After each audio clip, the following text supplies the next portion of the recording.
சோதர ஆண்டவரே, சோதரங்கர்த்தாவே, பிதாகுமர பரிசுத்தாவியானவரே இயேசப்பா, யார் இவர்கள் என்ற தலைப்பில் ஆண்டவரே இயேசப்பா, நான் இப்பொழுது தியானிப்பதற்கு ஆவியானவர் உதவி செய்வாராக இயேசப்பா.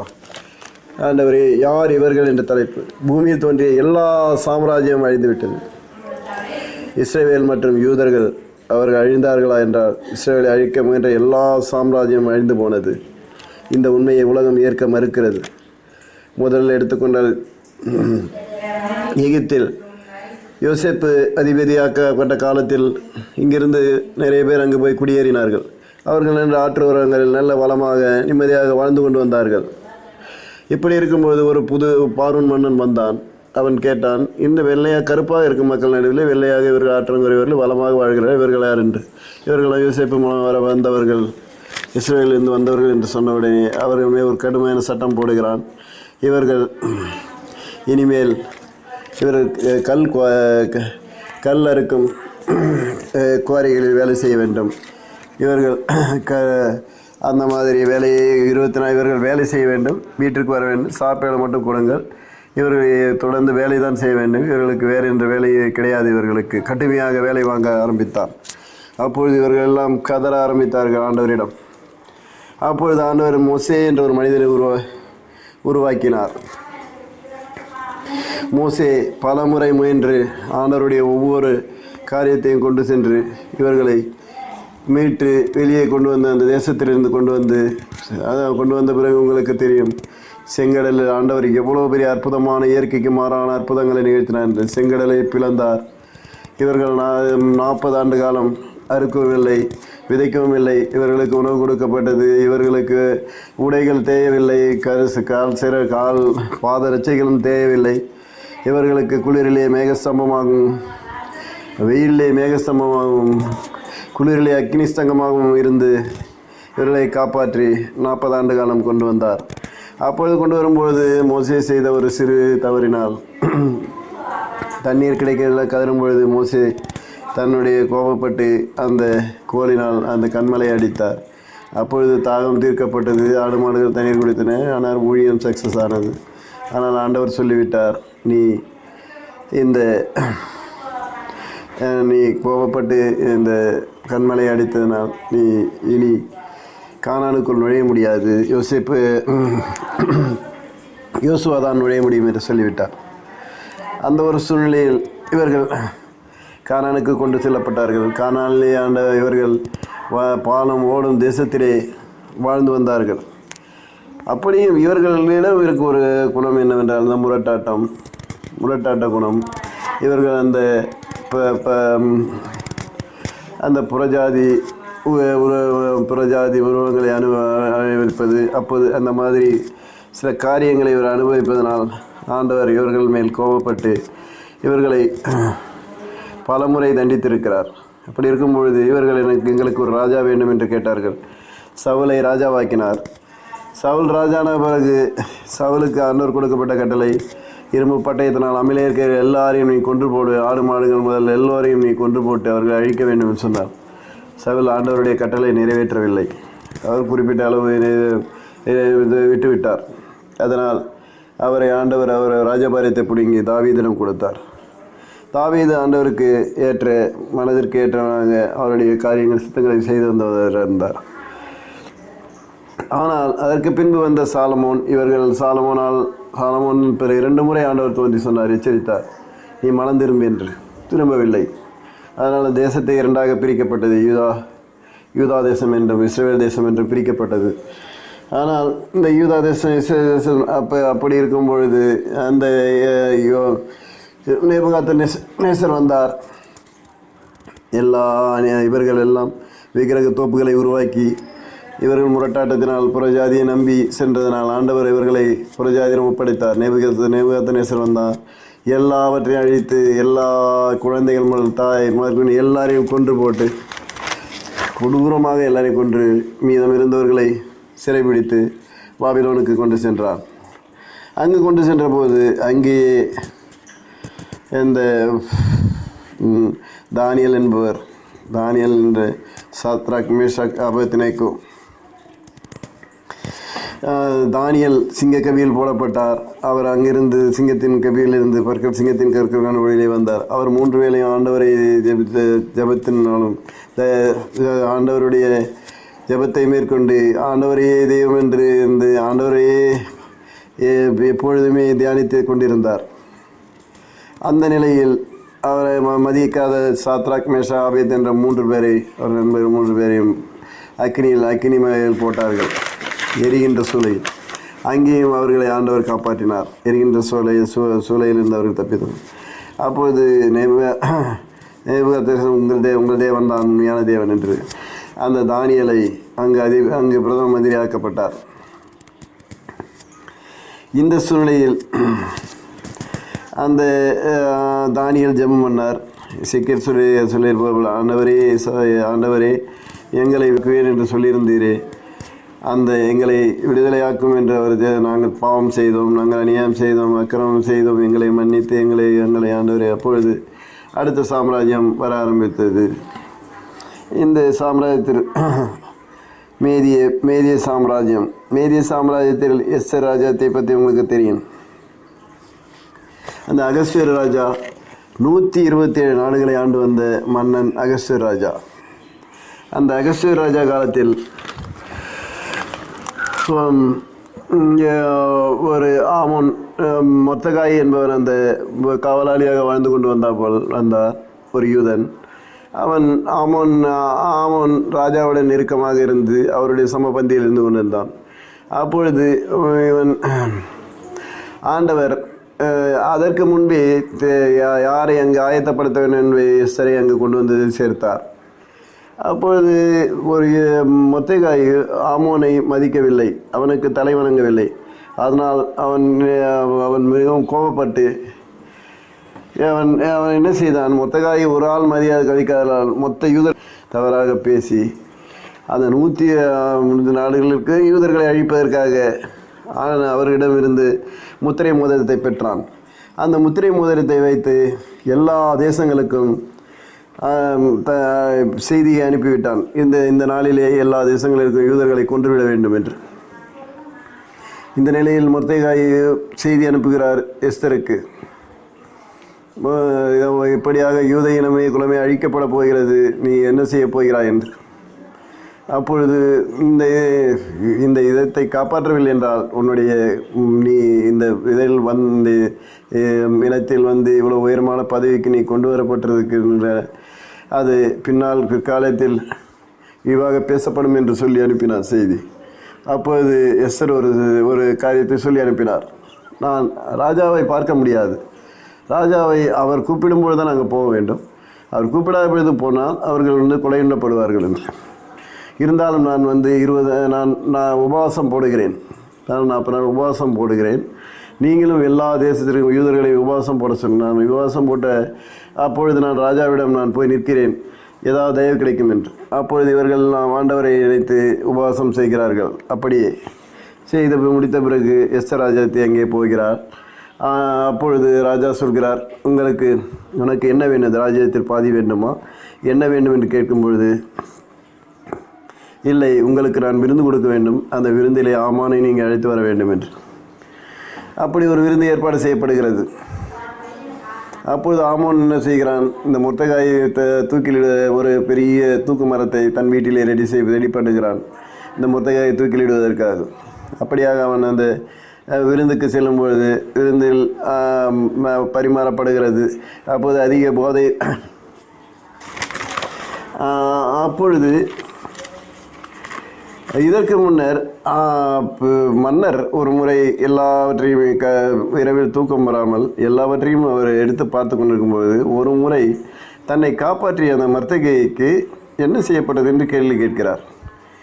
அப்பொழுது இவர் மனதில் வைத்துக்கொண்டு, என்னை காப்பாற்றிய ஒருவருக்கு நாம் என்ன பரிகாரம் செய்யணும் ஆமாம் என்று கேட்டால், நீங்கள் ராஜவஸ்திரத்தை தரித்து அந்த குதிரையின் மேல் அவனை தேசம் வனம் வர வைக்க வேண்டும் என்று. உடனே ஆகட்டும், அப்படியே மொர்தெகாய்க்கு நீங்கள் அந்த ஆடையை தரித்து அவனை கொண்டு வருங்கள் என்று. இப்படியாக மொர்தெகாய்க்கு அந்த ஆடை தரித்து கொண்டு வரப்பட்ட பொழுது இவருடைய மனைவி சொல்லுகிறார், தேசத்தில் ஆமோனின் மனைவி ஒரு வசனம் எஸ்தர் 6:13. ஆமான் தனக்கு நேரிட்ட எல்லாவற்றையும் எஸ்தர் 6:13. ஆமான் தனக்கு நேரிட்ட எல்லாவற்றையும் தன் மனைவியாகிய சிரேஷுக்கும் தன் சிநேகிதர் எல்லோருக்கும் அறிவித்த போது அவருடைய ஆலோசனைக்காரரும் அவன் மனைவியுமாகிய சிரேஷும் அவனை பார்த்து மொத்தகாய்க்கு முன்பாக நீர் தாழ்ந்து போகத் தொடங்கினீர். அவன் யூதகுலமானதால் நீர் அவனை மேற்கொள்ளாமல் அவனுக்கு முன்னாக தாழ்ந்து போவது நிச்சயம் என்றார்கள். இப்படியாக அவர்களுக்கு முன்பாக ஆமான் தாழ்ந்து போனான். அப்போ அந்த விருந்தில் ஆமான் கலந்து கொண்டு அந்த விருந்தில் அதிகப்படியான போதையினால் ஆமான் தன்னை ராஜா எஸ்தரிடம் கேட்கிறார், உனக்கு என்ன வேண்டும் என்று. இதே போல் என் தேசத்து இவர்களை எல்லாமே காப்பாற்றுவதற்கு எனக்கு உதவி செய்யுங்கள், மாதிரி ஒரு பிரச்சனை வந்துவிட்டு என்று அவர் தன் முத்திரை மோதிரத்தை கொடுத்து இதை வைத்து நீங்கள் செய்து கொள்ளுங்கள் என்று. அப்பொழுது இந்த காரியத்தை செய்ய ஆமோன் அப்பொழுது என்னை காப்பாற்றுங்கள் என்று இந்த எஸ்தரிடம் கெஞ்சும் பொழுது அவன் அரண்மனை அவளுடைய ஒரு ராஜ அரண்மனைக்குள்ளே ஒரு ராஜஸ்திரியிடம் இவன் பெட்டில் இருப்பதை பார்த்து அந்த ராஜா, எனக்கே நீ துரோகம் செய்ய நினைத்து விட்டாயா என்று அவனை கொல்வதற்கு திட்டம் செய்து ஆமான் போட்டு வைத்த அந்த தூக்கு மரத்திலே வைத்திருந்த தூக்கு மரத்திலே அவனை தூக்கில் போட உத்தரவிட்டார். அப்படியாக ஆமான் கொல்லப்பட்டான். உடனே இந்த சட்டத்தை முத்திரை மோதிரத்தை வைத்து 127 நாடுகளில் உள்ள யூதர்களையும் காப்பாற்றுவதற்கு உடனடியாக சட்டம் இயற்றப்பட்டு அனுப்பப்பட்டு எல்லோருக்கும் அவர்களெல்லாம் காப்பாற்றப்பட்டு சந்தோஷப்பட்டு போனார்கள். இப்படியாக அந்த இடத்தில் யூதர்கள் காப்பாற்றப்பட்டார்கள். இப்படியாக அடுத்த சாம்ராஜ்யம் எடுத்துக்கொண்டால் அலெக்சாண்டருடைய சாம்ராஜ்யம். அலெக்சாண்டருடைய சாம்ராஜ்யத்தில் அலெக்சாண்டர் எல்லா நாடுகளையும் பிடித்துவிட்டு இஸ்ரவேலுக்கு வரும்போது தீர்வுக்கு வருகிறார். தீர்வுக்கு ஏற்கனவே தீர்க்க தரிசனம் சொல்லப்பட்டிருக்கிறது. எசேக்கியேல் தீரு நகரம் அழிக்கப்படும் என்று. தீரு 2 நகரமாக இருந்தது. ஒன்று கடற்கரையோர நகரம், இன்னொன்று தீவு நகரம்.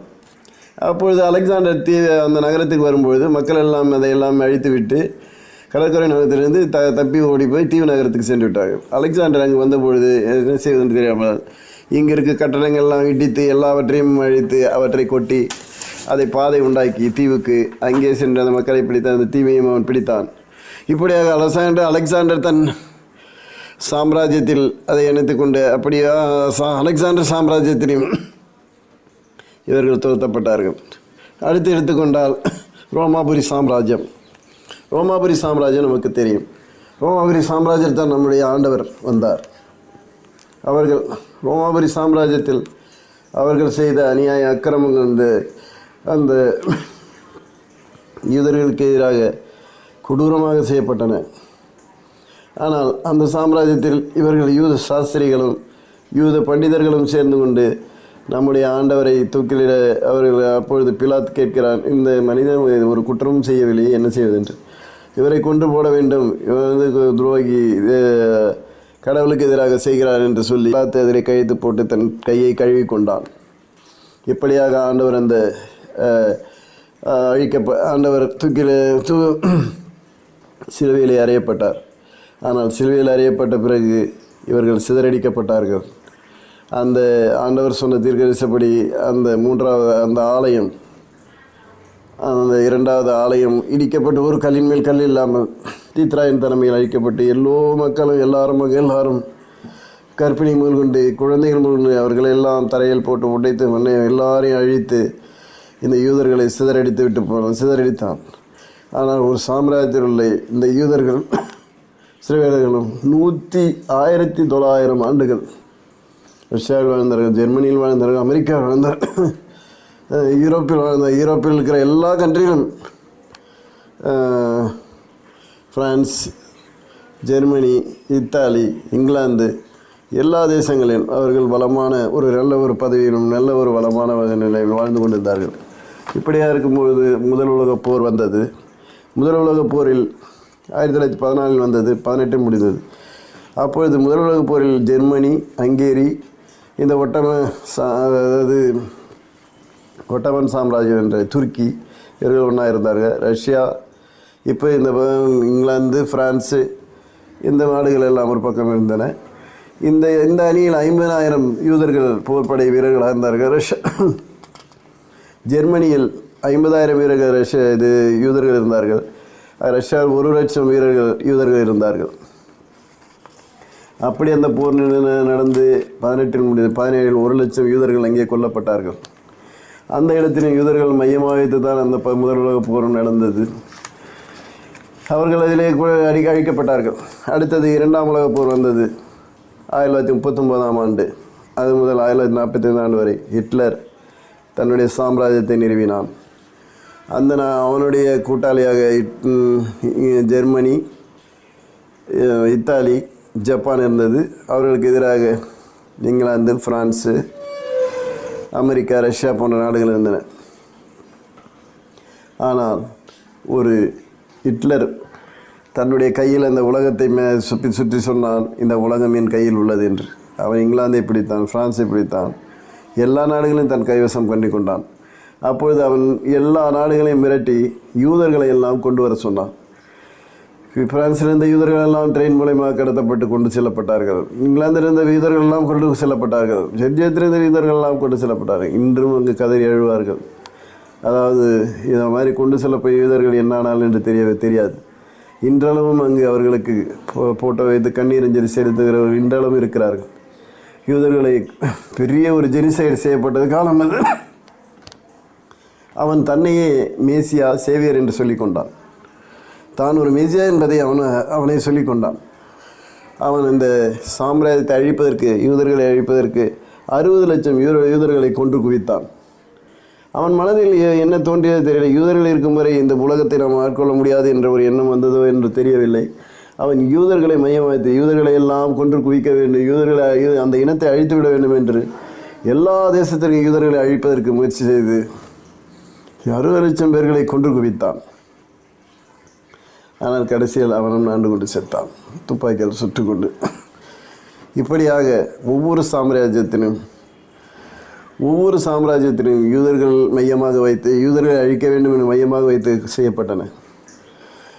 அந்த சாம்ராஜ்யம் அழிக்கப்பட்ட பிறகு மறுபடியும் தற்பொழுது எடுத்துக்கொண்ட இஸ்ரேல் ஒரு வைஸ்மேன் என்ற ஒரு பெரிய விஞ்ஞானியை அந்த நாட்டு இளவரசி, அந்த நாட்டு மகாராணி எலிசபெத் மகாராணி கூட்டு கேட்டார்கள், உங்களுக்கு என்ன தேவை? நான் இந்த உலகப்போர் 2ஆம் உலகப்போர் வெற்றி அடைய நீங்கள் பெரும் உதவி செய்தீர்கள், உங்களுக்கு நான் என்ன செய்ய வேண்டும் என்று. அதற்கு அவர் கேட்டார் பதிலாக, எங்களுக்கு ஒரு தேசத்தை உருவாக்கி கொடுங்கள், இஸ்ரேல் என்ற தேசத்தை.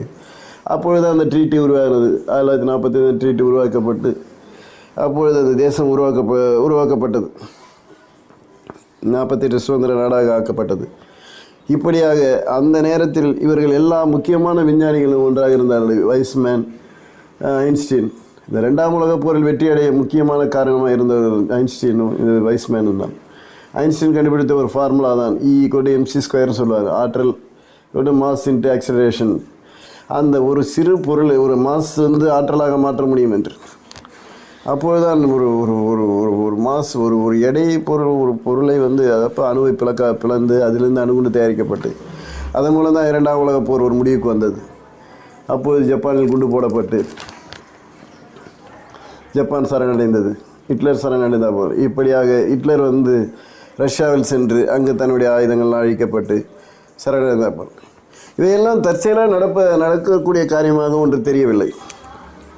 தற்பொழுது நடந்து கொண்டிருக்க காரியம், இப்பொழுது 3ஆம் உலக யுத்தம், 3வது ஆலயம், இவையெல்லாம் நடக்க வேண்டும். இப்பொழுது ஒரு அர்ஜென்டினியன் பிரசிடென்ட் சொல்லியிருக்கிறார் ஒரு முக்கியமான செய்தி. அதாவது மேசியா வர வேண்டும். மேசியா வர வேண்டும் என்றால் இந்த அலஸ்கா மாஸ்க் இடிக்கப்பட வேண்டும். அலஸ்கா மாஸ்க் என்றால் ஆலயம் இருந்த இடத்தில் கட்டப்பட்டுள்ள ஒரு பெரிய மசூதி. அது அவர்களுடைய முக்கியமான ஒரு மசூதி. அவர்கள் அதை தான் எல்லா தேசத்து இவர்களும் வணங்கக்கூடிய ஒரு இடம். அந்த மாஸ்க் இடிக்கப்பட்டால் தான் மேசியா வருவார் என்று சொல்வார். மாஸ்க் இடிக்கப்பட்டால் தான் அங்கே 3வது ஆலயம் கட்டப்பட வேண்டும். ஆனால் அந்த மாஸ்க் இடிக்கப்பட்டால் எப்படியா இருந்தாலும் 3ஆம் உலகப் போர் ஆரம்பித்துவிடும். இப்போதே 3ஆம் உலகப் போர் தான் நம்ம இருக்கிறோம் என்று எல்லாம் சொல்லுகிறார்கள். ஆனால் இவை எல்லாம் தற்செயலாக நடக்கக்கூடிய காரியம் அல்ல. ஒரு எக்ஸாம்பிள் எடுத்துக்கொண்டால், இப்பொழுது ரஷ்யாவுடன் இஸ்ரேலுக்கும் சண்டை வந்தால் தான் அது 3ஆம் உலகப் போர் என்று எழுதப்பட்டிருக்கிறது. இது எசேக்கியேல்.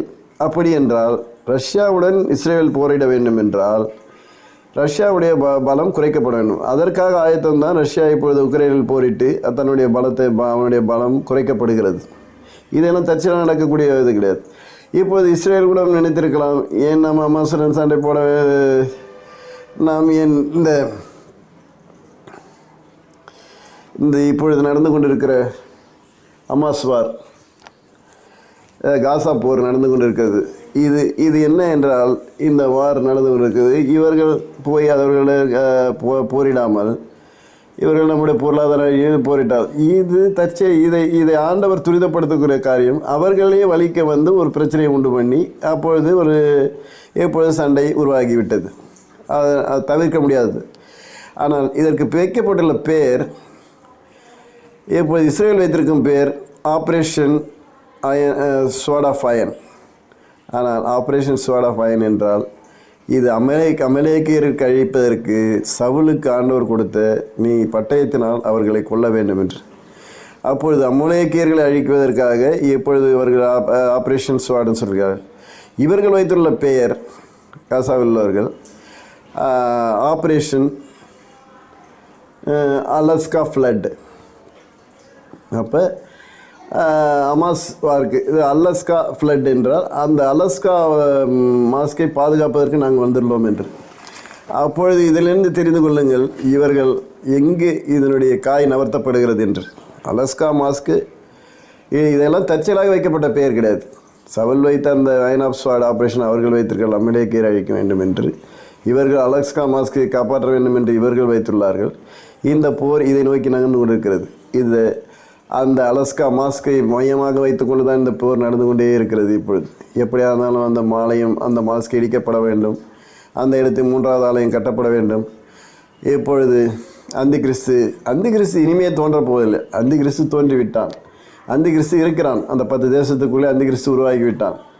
இந்த காலம் இன்னும் ரொம்ப காலம் நெருங்கிவிட்டது. காலம் குறுகிவிட்டது.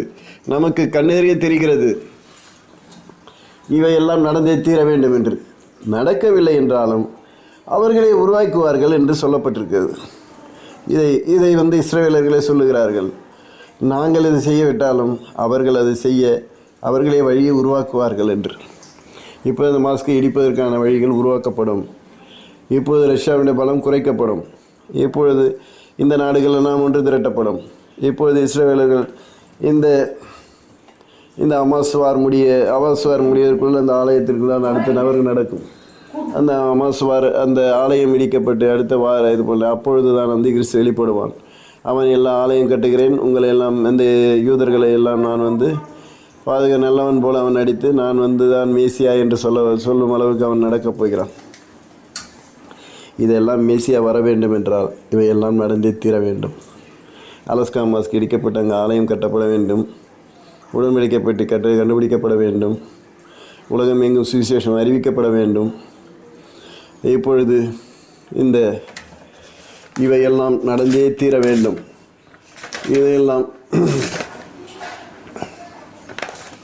இதுதான் இப்பொழுது நடந்து கொண்டிருக்கிற ஒரு முக்கியமான காரியமாக நடந்து கொண்டிருக்கிறது. எல்லா தேசங்களும் இப்பொழுது போர் மேகம் சூழ்ந்து கொண்டிருப்பதற்கான காரியம் இந்த காரியம்தான் முக்கியமான காரியம். இதில் சொல்லப்பட்டிருக்கிறது, ஐப்ராத் நதி வறண்டு விட வேண்டும். அது 80% வறண்டு விட்டது. அது இறங்க போகிறது. அந்தி கிறிஸ்து தோன்ற வேண்டும். அந்தி கிறிஸ்து தோன்ற வேண்டிய காலம் நெருங்கிவிட்டது. இப்படியாக இதையெல்லாம் ஏசியா வருவதற்கான எல்லா காரியங்களும் துரிதமாக நடந்து கொண்டிருக்கிறது. இதை இவர்கள் யாரும் செய்யாவிட்டாலும் ஆண்டவரே அந்த காரியங்களை வாய்க்க பண்ணுவார். அந்த காரியங்கள் நடைபெறும். இவையெல்லாம் எழுதப்பட்டவை. இவையெல்லாம் நடந்தே தீர வேண்டும். இதுதான் பைபிளுக்கு எழுதப்பட்ட வசனங்கள். அவை என்றும் பொய்யானதாக மாறியதில்லை. இவையெல்லாம் 100% நிறைவேறும். அந்த நிறைவேறும் காலம் நெருங்கிவிட்டது. நாம் ஆண்டவரை சந்திக்க தயாராக வேண்டும். நாம் மிக குறுகிய காலத்தில் இப்பொழுது இருந்து கொண்டிருக்கிறோம். ஆதலால் நாம் நம் ஆண்டவராகிய இயேசுவை சந்திக்க, நம்முடைய மேசியாவை சந்திக்க நாம் தயாராகுவோம். இதுதான். இத்துடன் என்னுடைய இந்த தியானத்தை முடித்துக்கொள்கிறேன்.